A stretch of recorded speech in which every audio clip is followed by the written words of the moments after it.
Hello, Advan in Salamay. How's everybody today? Whew, it's been a whole week already, huh? It's been a whole week already. What can I say? I hope everyone is doing good. For me, it's been quite a busy week. I went back to work, so I had to go back to my job and, do some teaching, actually. I went back to work and I was doing a lot of lesson planning. So preparing for this week, preparing for tomorrow in particular. That's when my students are going to come back. I love this song. Do you like this song? Oh, I love this one too. You guys know that's like my favorite kind of music to listen to. It's very relaxing for me. And what I do is I just listen to it and then I get to work, It allows me to work. So anyways, I wanted to talk today about COVID-19 and back to school, how the experience this year is going to be.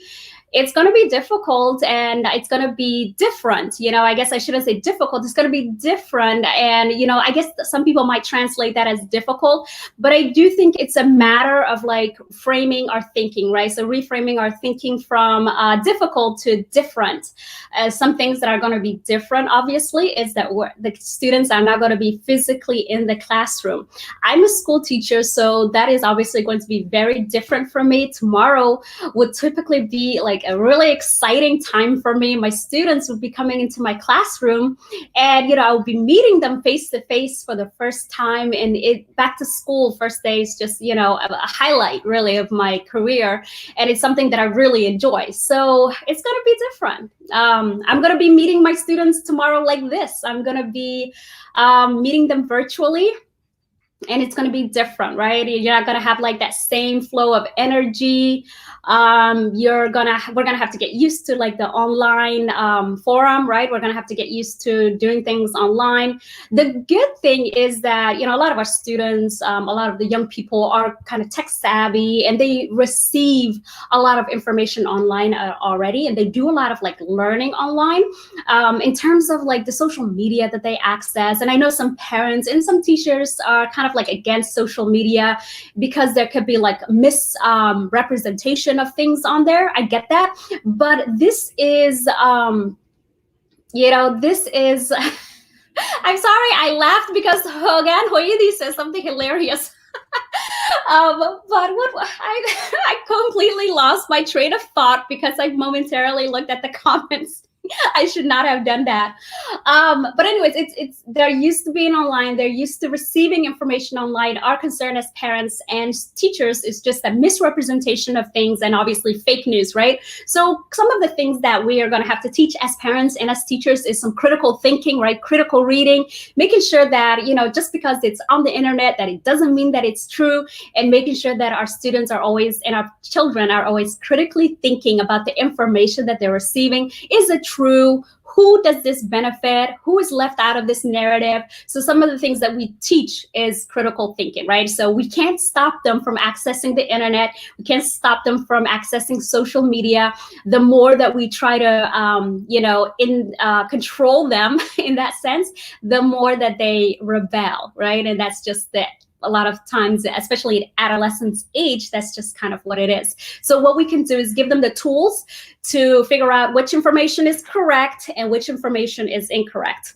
But anyways, let me look at the comment that Hogan Hoyadisa said. It's so hilarious. You said, forget framing our mindset. I just need these children to get the hell out of my house for 8 hours a day. Mama, I feel you. This spring semester, right? I guess the spring quarter, because it was like towards the last 9 weeks. My son and I were together all day, every day. And I was like, oh my gosh, you again. And he probably was thinking the same thing. Oh my gosh, you again. And it's hard, right? So we're now in this space together. And, I only have one child and I live in an apartment. So he has his own bedroom, obviously. I have my own room. We have 2 different bathrooms. That's also very helpful. But, the kitchen and dining area and living area is our common area. It's for everybody, right? So we have to figure out some sort of a schedule. So we have like our time together, and then we have our individual time as well, right? So we have our personal time as well. So we try to coordinate that, and it is hard. Even with just 2 people, it's just really difficult, right? So what I can say is, goodness, guys, we have to exercise a lot of patience, a lot of samari iyo dulqaad, which is difficult, right? A lot of times, we leave our home to do work, right? And, this semester, even though my school is going to be on, my students are going to be online, I'm going to be physically in the building. And the last week, I was doing my lesson planning in the building, and it was like a different shift in my thinking and in my productivity. I was so productive. And I'm like planning my lessons. I'm emailing, already emailing the parents, welcoming them back to school, emailing the students. Well, I have written out my script, actually. I haven't emailed the kids yet, but I've written out my script of, what I want to say to them. And obviously I'm going to ad lib at some point. I like to have kind of like an outline of everything that I'm going to address. And then in between there, I'll just add, my flavor, so to speak, my ad lib, like whatever else I want to add to whatever I want to talk about. But we need to accept, I guess, that it's going to be a different experience. It's not going to be our usual. We're going to have to exercise a lot of patience. We're going to have to make sure that we set our children up for success, right? That they're in a routine, right? We have to start getting up at they have to start getting up at a regular time. They have to, shift their mind frame to being productive, to learn. And it is so hard at home. I struggled as an adult, so I can only imagine what the kids what the kids could be feeling. Like, I, as an adult, struggle with working from home. So what I'm going to do differently, obviously, and, we should always show a lot of grace and compassion to our students, but I think I'm going to go extra now. I'm going to show a lot of grace and compassion, because it's hard to be productive at home. It's hard getting used to the learning management systems that we're going to use. Some of them have never used the system that my school is going to use. So the first couple of weeks is getting to know each other, making sure that they're comfortable with the learning management system, making sure that they're comfortable with me and asking me questions, right? So I'm really excited to meet them, and I'm really excited to, show them how everything works. And then really we're going to take baby steps. We're going to focus on what is right for us and what works. And there's going to be a lot of social emotional learning, right? As a human being, first thing that I want to do as a teacher is to connect with my students as human beings that are struggling in this new setting. That's what I'm going to do first. As a parent, I'm going to make sure that my son is comfortable with his new the learning management system that he's using. He's going to be using Google Classroom, right? So he's done that before, so that should be okay. But like learning full-time at home is a challenge. It is a challenge, and we're just gonna have to make the most out of it. Obviously, even as a parent, I'm gonna be very patient because I'm a parent and a teacher. I'm gonna focus on the basics, right? I'm gonna focus on key skills. I'm gonna focus if he knows how to access everything. I'm gonna see if he's comfortable with the learning management system. Give me one moment, guys, just one moment.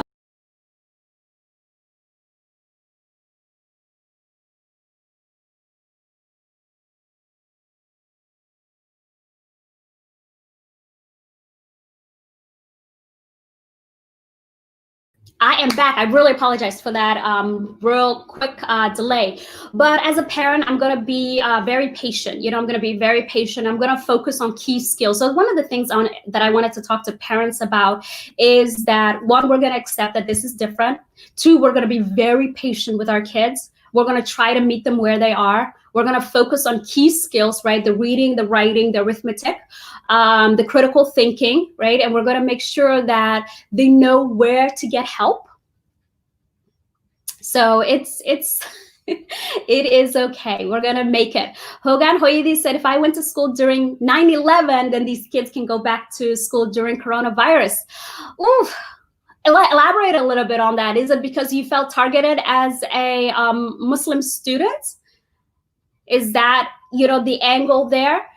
Because coronavirus, we don't want a lot of people in a small, like densely populated, densely packed area where it's very easy, or children are more susceptible to be able to acquire the virus and then to spread it easily as well. As we know, the kids, they really like to socialize. They, play around with each other a lot. And, sometimes following directions isn't quite their forte. So we just have to kind of be careful in that situation and do overall like what the right thing is in a long term. What kind of home environment, for those of you who are parents, do you set up? What kind of home environment do you have for your child? Is there a specific place in the home where they're able to learn? Do they have all of the technology needs that they need for accessing the information, adequate internet access? And I know that this period in time is where it's very evident the kind of social inequalities that exist in our society, right? So social inequalities, that there are people who may not have access to internet, and these kind of things are very, obvious now, right? It's very conspicuous. It's not something that can be hidden anymore. And a lot of times our hope in education is that education, the school environment, is an equalizer, but that also doesn't always happen. So there's a lot of, new challenges that people are dealing with. Sometimes students were able to get a safe environment at school rather than home, so that kind of has been taken away.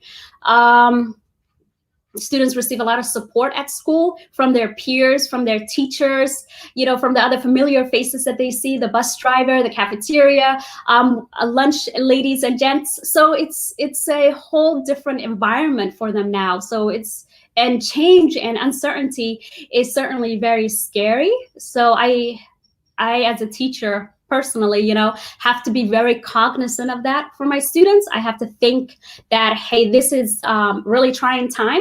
And although as an educator, academics are important to me, right now we're probably gonna have to put a lot of focus on well-being and student, like social, emotional, like mental well-being. That's basically what our focus is going to be, or at least for me, what my focus is going to be. And that's just, where we are. Academics is still important. I still want my students to learn, but I want my students first to be safe and comfortable and, receptive to information, So what kind of home routine are you guys setting up? Tell me, for those of you who are parents, what kind of home routines are you setting up? I know it is what it is, right? We are in this situation and there's not much right now that we can do. Okay, so Hogan Hoyidi said, I can teach them ABCs and 1, 2, 3s, okay? Yeah, I'm sure there's more, there's more things that you could teach them. what are other things that, you feel comfortable with showing them? Okay, so parents need some cheat sheets for all the subjects. Okay. Naima said, I never had to experience working from home. I'm still expecting to go to work as per usual. So I didn't experience the whole pandemic. And that's totally understandable. Like, a lot of people are have different experiences, right? Some people have lost their jobs and are not able to, make a living, right? Some people are not able to go to work and have to work from home, which brings its own challenge, right? Some people would have to go to work and then have that challenge of, potentially like acquiring the virus. As an educator, I have to be cognizant that some of my students may have lost a family member or somebody that they know to this virus. So it's all around a very sensitive situation. That's why we have to put mental and emotional well-being over everything, basically. So Amo says, we're doing Zoom classes with school. Yes, same here. We're going to be doing Zoom classes, and it's going to be like this, but it's different, right, for adults and for children. So I've done some training over the summer with Zoom, and it was difficult for me to stay focused, right? I'm an adult. It was so hard for me to stay focused. I see something like, oh, I have to clean that. Oh gosh, I need to vacuum. Have I done the dishes? Is there something that my mind is just constantly all over the place about stuff that I have to do inside my home. So I can only imagine a younger mind and, the kind of stuff that they're dealing with. So do you guys have a designated area for only schoolwork? And when you enter that area, it's like a mind switch. I'm going to do work. Do you have anything like that set up? For me personally, there's an area in the living room that's just going to be for Redwan's schoolwork. I plan on decorating it as well. I wanted to get some posters for like math and ELA and science stuff. So I have an 8th grader, by the way. And I'm going to, get some office supplies, the stuff where he can put all of the, office supplies that he needs. And I think, preparation obviously is good, but just also taking it day by day and just going with the flow. Hogan Hoyidis, I have an 8th grader at home. And this is not how we envision our last year of middle school to be, but, what can we do? Okay, so Amo said it's very difficult for everyone, but especially for my 5-year-old. I have to sit with him the whole time. And yes, we have a desk and a chair for each kid inside of their bedrooms. Okay, so that's good. Just really the basics, to be honest. A lot of times we need to start with the basics. Sometimes we really want to go above and beyond for our children. And, that's totally understandable. But we have to start with the basics, and we have to visit that, each time, like, do they have the basics? Do they know where to access the information? Do they understand, the content or the concepts that's being taught here, right? We just have to go to the basics each time. And that's a lot of things what I'll be doing at home. And I think, for me, I'll probably have like two jobs, I guess, during this period. I'll have to teach at school and then teach at home as well. And I know that instantly puts my child, I guess, in a privileged kind of position. And I have to also be cognizant then to realize that a lot of my students won't have that. They won't have that, ability, I guess, or that access to, having someone at home teaching them, right? And maybe their parents, are like educated and are able to help them. But, being a teacher and being, maybe in another profession and still helping your child is kind of still different. So my child will have that benefit of, having, I guess, a teacher at home. Although, during the school day, he'll just have to go to class and, figure things out. But I'll work with him afterwards. So it's definitely challenging. And we just kind of have to, I write down a lot of times, like, when I have this anxiety about what can happen, right? I just write down what can happen, if this happens, then what, right? So some kind of like scenarios, I guess I put in my mind is, if he feels lost in this class, what will happen? What will I like him to do? So obviously tell me right away, hey, I feel a little lost in this class and I'm not really sure where we are, or I'm not really sure what is expected of me, right? So I am going to have to, maybe even take a day off, like in the beginning as he's getting settled, and maybe see if I can work from home for a few days until like my son is settled at, in his curriculum and his stuff. So, Alan Acton, what is your contribution? Join the conversation. So what do you mean, like in joining the conversation? You want to come online, or you have some input? You want to share anything with us? Oh, this is my song. I need you guys to hear it a little bit.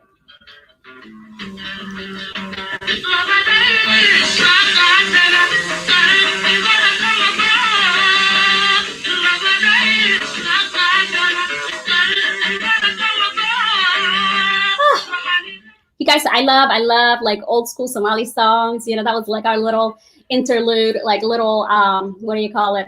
Music break. I haven't been doing a lot of music breaks lately, and I feel like I need to go back to that because it gives us a little transition area. It gives us a little transition to, I guess, stop, a train of thought or some, message or comment at that point that we're addressing, and then move on to something else, and then we have like a music interlude. I love that stuff. All right, so make you online. I don't know. I gotta see. Like, I've never talked to you before, and I can't just have anybody come online. It's kind of, a little shaky. It's experimental, and I just don't know if I'm ready for like experiments right now.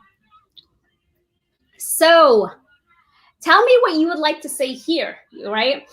Amo says, I am noticing a lot of the kids having breakdowns because they don't know how to navigate the program, or they're just feeling overwhelmed. Some of them have no adults to help them, so they're doing everything on their own. It's very sad, and I'm noticing the inequality of this virtual learning for some kids. Absolutely. And that is like at the forefront. And I think that should be like at the forefront of all teachers to realize that not all children are going to have, like, children are not all starting at the same, I guess, playing field, right? The children are starting at different like levels of the playing field is leveled, right? They have different circumstances, home circumstances. They have different access. They have different support. Some of them, like you said, don't have any support at home. So we have to know that. So when we're pacing like our curriculum, that has to be at the forefront, right? We have to be human first, and we have to know that a lot of our students, aren't going to be able to do all of the things that we expect them to do because of the inequalities that exist in our society, and especially now with virtual learning. It's sad that in a lot of ways, right, we're really realizing that. Like, a lot of times people have been talking about the inequalities in our society, but this pandemic has really shown us that divide. It's really shown us how unequal our society really is. And we need to we need to constantly be cognizant of that, right? We need to constantly think about that when that has to be at our forefront when we're instructing. We have to give more time. We have to give a lot of grace, a lot of compassion, a lot of talking to the kids and trying to make them feel comfortable as possible, letting them know that we are there for them, right? As teachers, I feel like our most important job is going to be human first and care about the students and show them that, that they're cared about and they're valued, and that we're going to help them through this, and we're going to do this together, and like nobody's going to be left behind. And it's going to be a challenge for us too, but we have to put that as the most important thing right now. So I personally don't want any of my students to feel like, they're drowning, or, and they don't have like a lifeboat, or they don't have anyone there to help them. And it's going to be more work for me and for other teachers, but it is just going to be what's necessary. We just have to do the right thing. And, sometimes the right thing is difficult, but that's what we're going to have to do. So I'll try to, like, for me personally, I'll try to make that like my priority every day, try to have a checklist of checking in with students, making sure that they're okay, just asking them how they are, asking them for thoughts about how the learning management system is set up, what I can change to make it better for them, things like that. So yeah, it's going to be a challenge, and, we're just going to have to like try to get through it. All right. Okay. Now, Amo says, absolutely, some of the parents have to work, so they're not able to help their kids. Our teachers have been amazing behind words, so they're helping so much. I understand not all teachers will do that, but most are. Exactly. So teachers are obviously also people, right? People with their way of doing things. I really hope for, a lot of teachers, I hope that they'll choose to be a good human being first, rather than focusing so much on the academics and the content and the curriculum. And that's not to say that the content and curriculum isn't important. It is so important to me, and education is just, I love education, and I think it's one of the most important things in life and in the world. But we need to worry about our children's well-being first. For me personally, even as a parent, I'm going to try to help my son the best that I can, but I am going to tell him that just do your very best. And I'm not really going to hamper on, maybe the usual things that I would, right? It's like, did you survive? Did you get through all your classes? Do you have your notes? Is there anything I can help you with? Set some time during the day to just talk to him. How are you feeling? How are you feeling about this? What was really challenging for you today? What do you need help with? Which teacher is like most receptive to, your concerns? So, and we rely a lot on being in the same area with people to like read their energies. It's just one of the things that we do as human beings. Like, we feel out the vibe, and it's just hard to do that, online. And we're just going to have to rely on some other things and be very intentional in what we're, projecting to the students. Naima says, I feel sorry for those children that don't have educated parents that cannot help them with their studies at home. Families with language barriers are facing the most challenge. Absolutely. That is a big deal. And that is like what we're seeing right now, the people that are being left behind, and just like how our societies is set up is just in a way that isn't equitable to everybody, to all of the members of our community. So we need to like realize that and actually take tangible steps to change that. At the very least, like, students should all have, my students, at least in my school, they all have Chromebooks. But on top of that, I would like them to also have internet access, right? So one thing that I really would like for internet to be honest, a basic, since we rely on it so much, to be kind of a basic utility that is available to everybody, that everybody should have access, free internet, especially students. It's going to be really difficult. So, all right. Naima says, okay, so Hogan, the father is never home due to work, and when he's home, he claims he's tired. I'm a full-time employee and have 3 small children at home, and not including my 7th and 8th grader. It's extremely challenging for me to be there for my daughters academically. I understand, Hogan Hoyedis, I really understand Abaya, and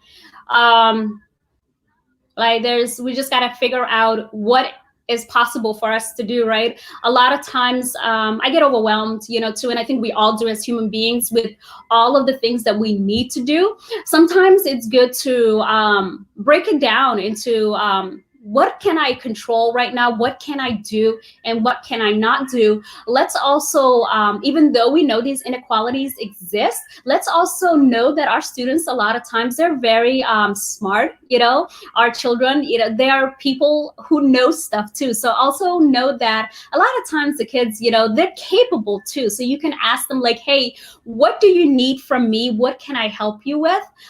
They're not like, I know a lot of times maybe in our community or maybe in our greater society, we look at young people as, ever like empty vessels that we need to fill with information and knowledge. But they really come into, they really do have their own knowledge, their own way of doing things. They know themselves better than you know them. So ask them what they need. Ask them how you can help them. And, give them your faith in their capabilities. They are capable. They're more capable than we give them credit for. And just, exercise a lot of patience, and just know that, know that you're doing your best. I know sometimes it's really hard to see that, but you are doing your best. And there's a lot of things that you have to do, and you're only one person. So if there's anybody, other people that you can rely on, family, friends, who can even maybe FaceTime with the kids. I know I'm probably going to be FaceTiming some of, my relatives' kids and stuff like that, just to talk to them about school and see where they are and what their experiences are. So see if there's anybody that you can, rely on and that will give a helping hand. And I know it's really hard for us to ask for help, and I struggle with that too. I shy away a lot of times from, asking for help, but I realized that we really do need to ask for help. And if you don't ask, you don't get it. So take a leap of faith, Adam Artan says, I'm currently a new high school math teacher, and I want to make sure my students are set for successful year. However, with the existence of the educational gap in our respective community, how can we make sure our classes stay on the same page? It's really hard. And what do you think students taking higher level of math? Okay, so what do you think students taking higher level of math to engage their best through online? Okay, so what do they need to do? Understanding we have to support students socially and emotionally, right? So, and then math is definitely one of those subjects too that really needs a lot of instruction, really needs a lot of showing the students what to do. Online, it's going to be quite different. It's going to be different. It's going to be a different kind of challenge. But it is something that's going to take a lot of creativity on your part on how to, make the material and the curriculum accessible to the students. What are some things that you're going to do? I teach physical science, which is a combination of going to be chemistry and physics and a little bit earth science at the end of the year. But I'm going to start with chemistry. And some of the chemistry involves some balancing equations or involves some basic arithmetic, right? So what I'm going to utilize is, the screen sharing on Google Docs and actually show the students step by step what I'm doing. I'm also going to share the mechanisms or the thought process behind what I am doing, so they get the why as well. So what I like to do a lot of times is break things up, right? So what am I doing? Why am I doing it? And how am I doing it? What is going to require on the virtual learning is more time than usual. So our pacing is going to be a little bit different. We're going to have to repeat things a little bit more. But at the same time, because this virtual learning, there is limited energy, exchange. Even though there could be some energy exchange virtually as well, but you're not physically present with the students, you're going to have to try to make it interesting and exciting, so you're going to have to, although you're doing a repetition, you're going to have to try to make it interesting and change things up a little bit. Right? So you're showing their brains it's something new, but at the same time also recognizing that this is kind of familiar. This is stuff that you've done before. And it's going to require more work on our part, but I think it's worth it. Our ultimately our job is to connect with our students. So I would definitely take the time to get to know them first as people, allow them to get to know you as a human being. And then just assurance that you're there for them, assurance that you're in this together, and explain what you're doing and why you're doing it. Hey, we're going to go over this again because I think that we need to do that, right? It's definitely hard, Alan Artan, but it's something that's going to require patience on us. And just every day we need to basically assure ourselves too that we're doing the best that we can, because sometimes we get really hard on ourselves and it's we feel maybe disappointed with ourselves, or we feel like maybe we could have done something else, but also know that this is new to you too, right? This is new to me too. We're doing the best that we can. So you and the students, myself and my students, we're in a partnership together. We're doing this together. All right. Amo, our schools here are providing high-speed internet and Chromebooks for all the kids, and I think that is so amazing. And I really wish all schools actually could do that. And because right now it's not, internet should not be a luxury right now. Internet is a necessity. The students need to connect to the internet to access their learning management systems, to access their emails. It can't be a luxury. We need to have high-speed internet, right? Not just internet, right? High-speed internet for all of our students. And we've got to try to figure out a way to do this. And, I have thoughts about how schools are funded, but we'll talk about school funding another time, right? But we definitely need to find the money because, the money is there. Sometimes it's utilized for different things, but I believe the money is there and we need to utilize it on the things that we actually need for our students. My school is doing all-day Zoom live classes. Yes, Yes, so we're gonna start at about like 8:50 for the students, and it ends at 3:30. 4 classes a day. It's gonna be rough. So also during my class period, I'm gonna have to give breaks, brain breaks. We're gonna have to stretch a little bit. Yeah, no, just screen feeding. It's hard. We can't sit down all day and just stare at a screen, right? So it's gonna be really difficult. We're gonna have to embed some activities that require us to sit, stand up, stretch a little bit, take a brain break, go get some coffee, go to the bathroom, like go, come. So I'm gonna have to do that too. Because when I was doing my Zoom training, it was like really hard. It was really hard. I keep going back to this, right? I'm an adult.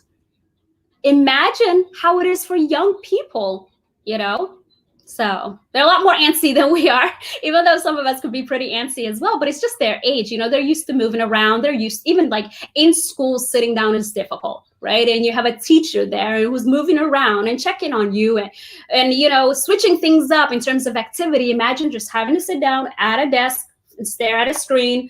It's difficult. And it's not just for one class, 4 classes a day. That's hard, okay? So we need to show a lot of just grace and compassion for our students. They just need to know that we feel their pain, we feel their anxieties, and we relate to them on a human level. Yeah. So that's another thing that, all day Zoom.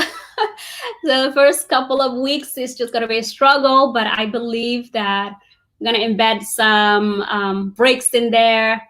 Probably establish some norms of, how we're going to engage with each other so that everybody is, respected and included, etc. So it's just going to be a lot of culture building, community building in the first couple of weeks before we even get to like the content. And, I teach, like I said, physical science. We start with chemistry. I love chemistry. I think I've told you guys that before. And usually, I love teaching my content, and I love teaching in itself. So, but I value human beings, so because I value human beings, and it's really, as a person, I guess I have to give some background information. I love my content so much that I've always been I had been that teacher a lot of times that was just so focused on the academics that I would not focus a lot on the interpersonal relationship. And actually, in anything in life, the interpersonal comes first. Right? We don't want to say that sometimes, and we want to be objective, but the interpersonal has to come first. You have to relate to the students, and they have to know that you care about them as human beings before they're willing to listen to you and before they're willing to hear anything that you have to say. And I've learned that, I've learned that sometimes the hard way, but life is a good, teacher. And I'm so thankful for all of the things really that I've learned from my students as well. Thankful for that, because education is just that gift that keeps giving. All of these young people in my classroom that I'm interacting with, they're also teaching me a lot. They're teaching me a lot about life and about people. And it's just like, every day I'm thankful, to be exactly where I'm supposed to be in education. So I'm very excited, even though it's going to be different. It's okay. Life is unpredictable sometimes, and change is the only constant. So we're just gonna roll with go with the flow. That's what we're gonna do. Well, so we talked about just establishing a routine, showing a lot of grace and compassion to our kids.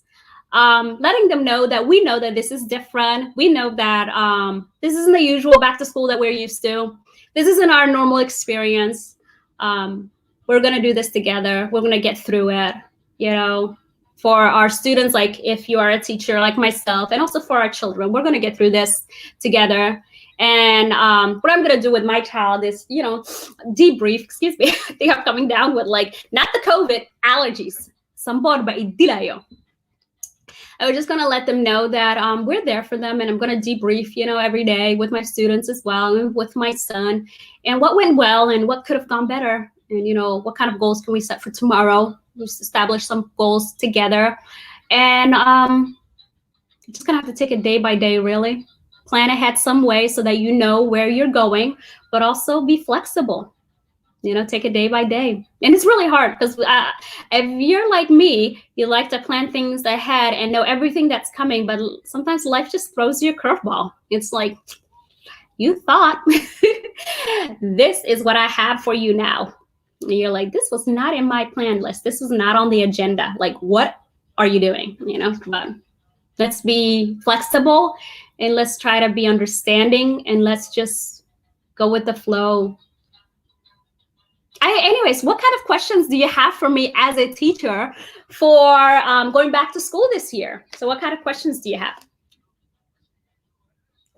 And keep in mind that some school districts obviously are going to do things a little bit differently.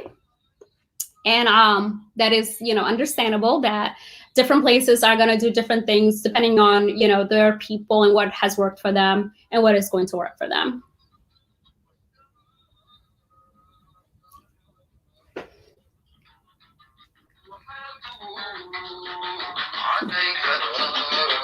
All right, let's see it.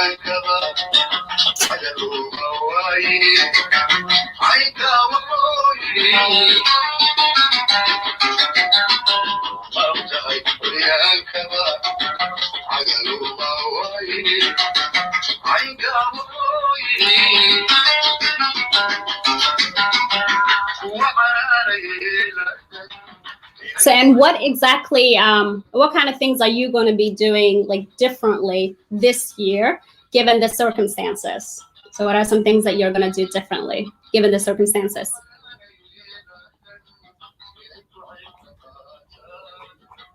Okay. And as the year goes on, really honestly, I'm going to continue talking about this. I'm going to continue addressing things that have gone differently in my classroom than I expected, obviously respecting privacy and everything, but just general things to do or general things that have worked for me as a teacher so that maybe other teachers can also also take it, because a lot of times we are inspired by each other. If something worked for another teacher, I would really like to know, right? If something worked for you, please tell me. I would like to try it, so different things are going to work for different people, right? So your classroom, obviously your students are unique. Your classroom is going to have its own personality, and you're going to have different dynamics in different classrooms.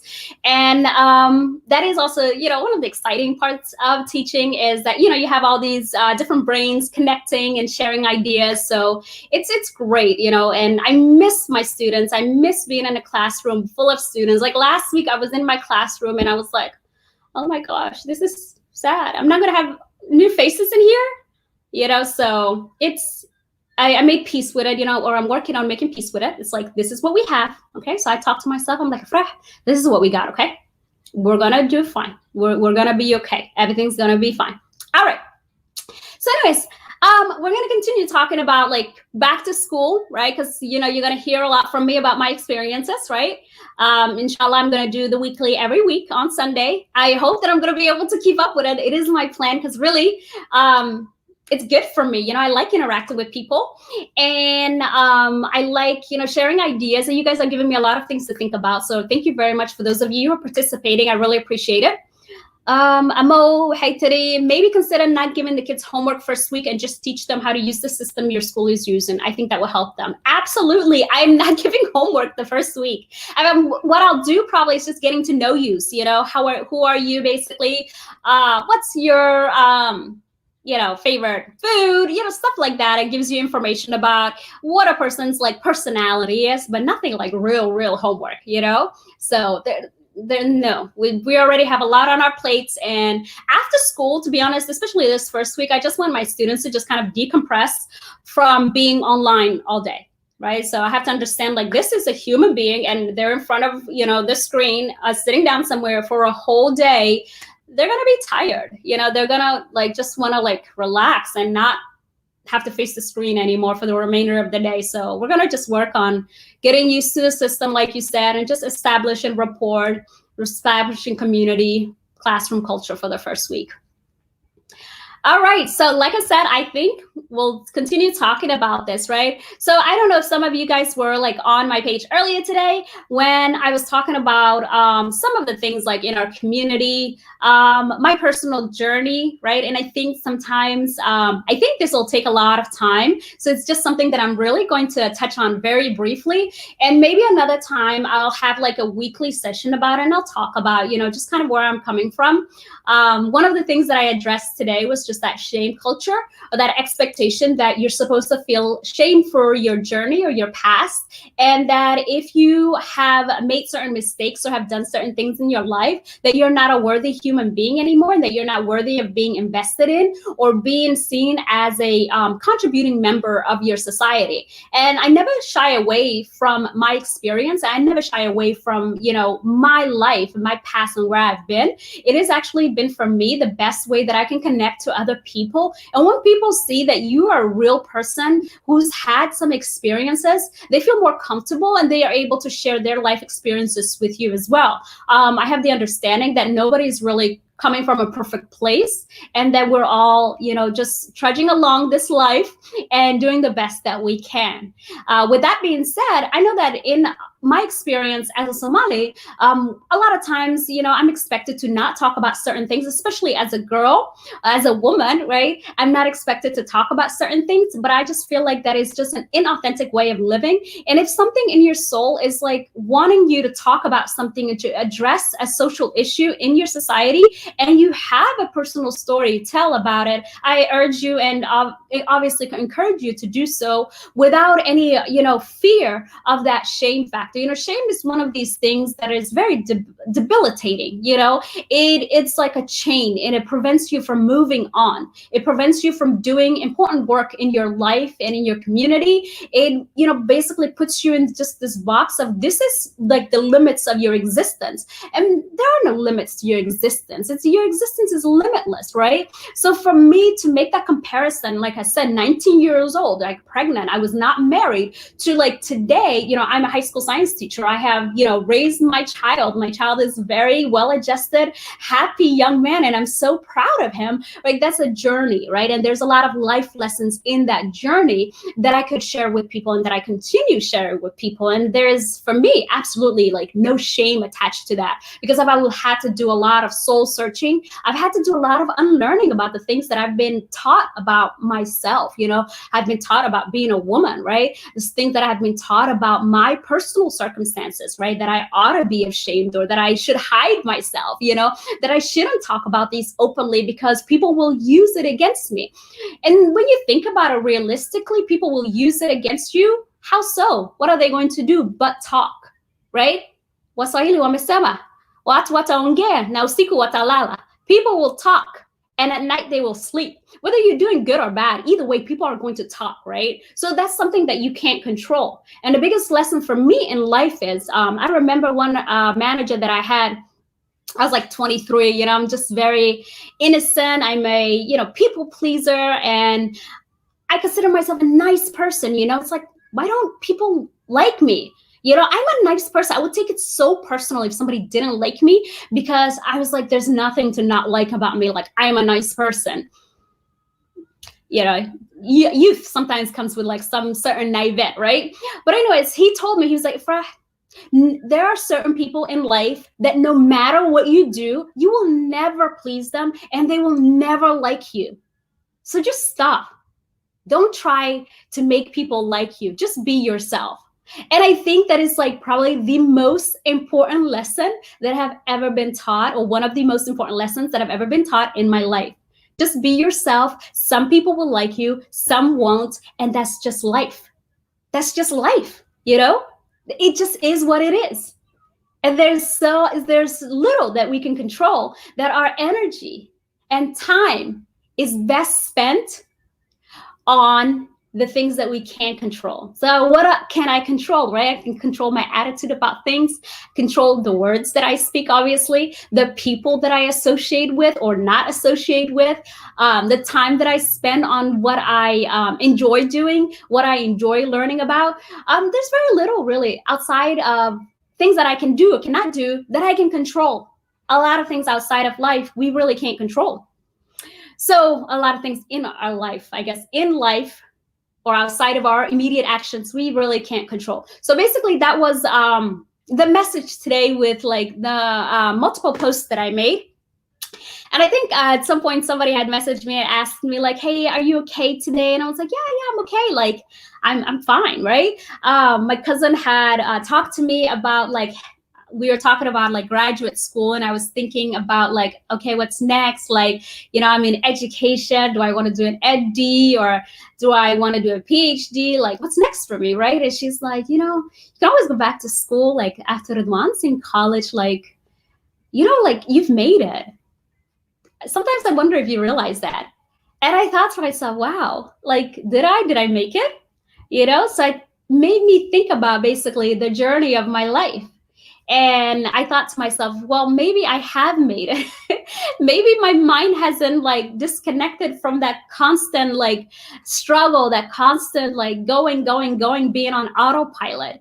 And the pandemic, and even like last year after I graduated and moved to a new city, started working, things are a little quieter in life. And I thought to myself, wow, I'm not used to this. I'm just used to just going, right?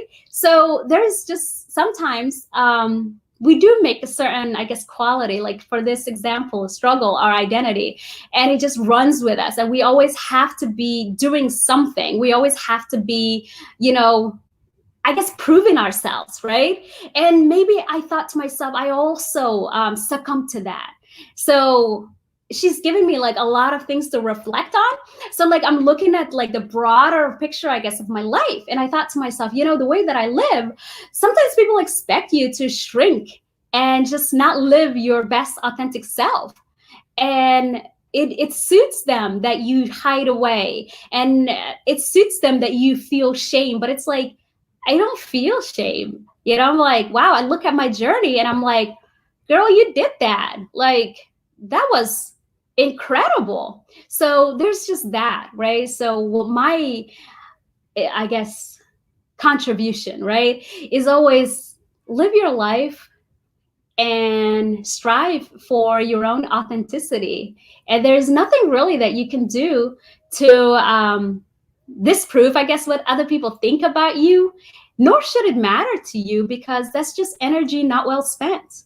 It's not contributing directly to the wellness of your life, right? It's not good for your best interest and the things that you want to do. Just know that when you're spending energy on that, you're taking energy away from the things that you could be doing for your own benefit or for your family's benefit or for your children, right? You're taking that energy away. And a choice for something is always a choice against something. So when I find myself like ruminating sometimes on those kind of things, I stop myself and I say, hey, you're spending energy on something that's not beneficial to your life at all right now. What is your energy and time best spent on right now? What can you do that immediately benefits your life? Right? This doesn't immediately benefit your life. Like thinking about what people think about you and how you should present yourself to people or appear to people. Like these things don't really, in my opinion at least, don't have a direct benefit to your life, right? Because it's taking up space and it's taking up energy in your life, right? So I try to just shift it to what can I do right now in my life? What needs my attention? I need to go clean my closet, maybe. The dishes need to be done. I would like to write for 25 minutes a day. That's like my personal goal. Have I done my writing? Have I done my reading? Like things that actually contribute to my well-being, whether it's my social, physical, intellectual, spiritual well-being, right? What benefits me and adds to my cup, rather than draining myself and spending a lot of times on things that I can't control. And it's taking me time to get to this point. And it's not something that I'm saying to you that it takes like this, but it requires some constant reframing, requires some constantly saying like, hey, is this really beneficial? Is this really what I need to spend my time on? And it takes some unlearning, a lot of unlearning on, your value, like what your value as a human being is tied to. So that was like a lot of my thought process today.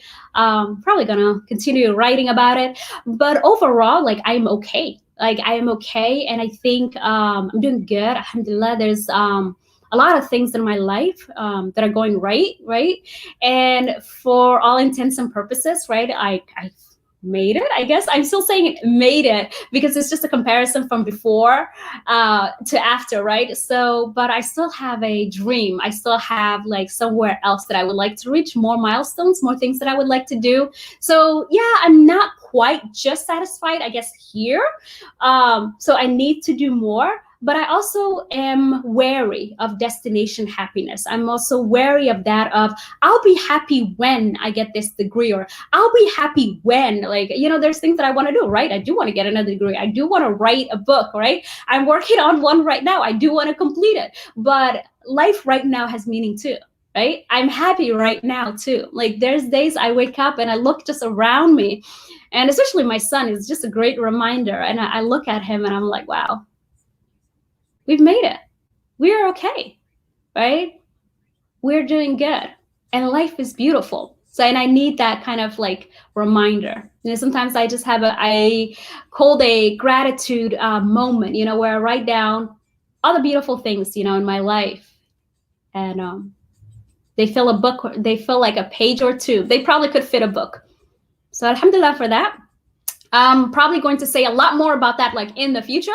But I just kind of wanted to say like, hey, I am okay. I'm a thinker. I think about a lot of things. I think about what holds us like in stagnation as an individual, as a family, as a community. So I'm always thinking about stuff.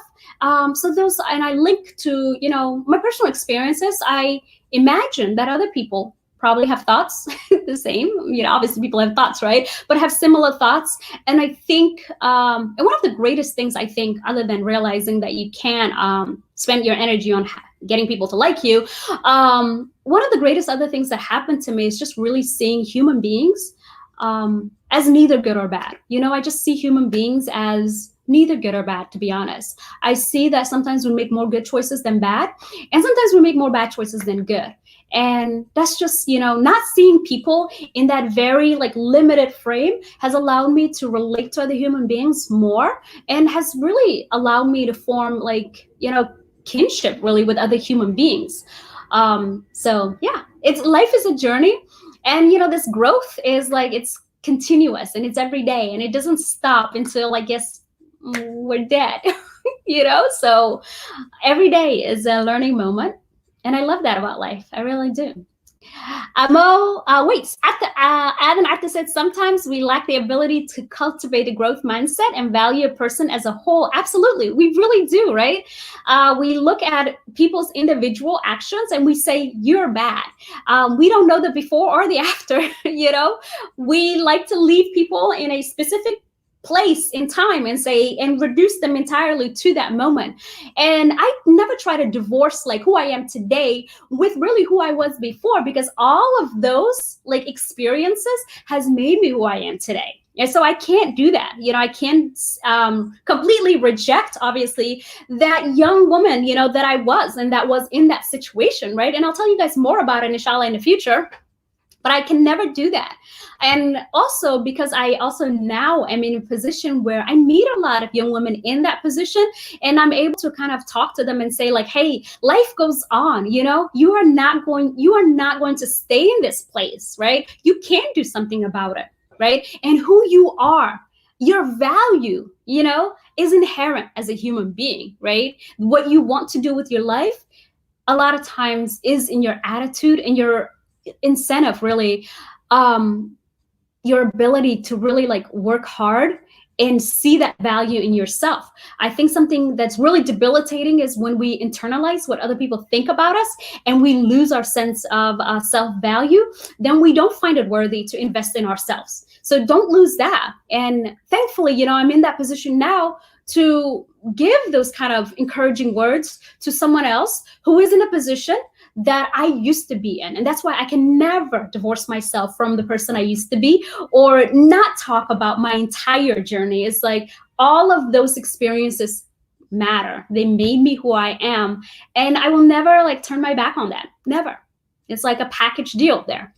Amo said, we cannot grow when we are in shame, and we can't use shame to change ourselves or others. See, that's really powerful. Shame is just so debilitating. It's like this, it just kind of puts you literally in chains, like I guess figuratively here, but like puts you in chains, and you can't move on as a person from it.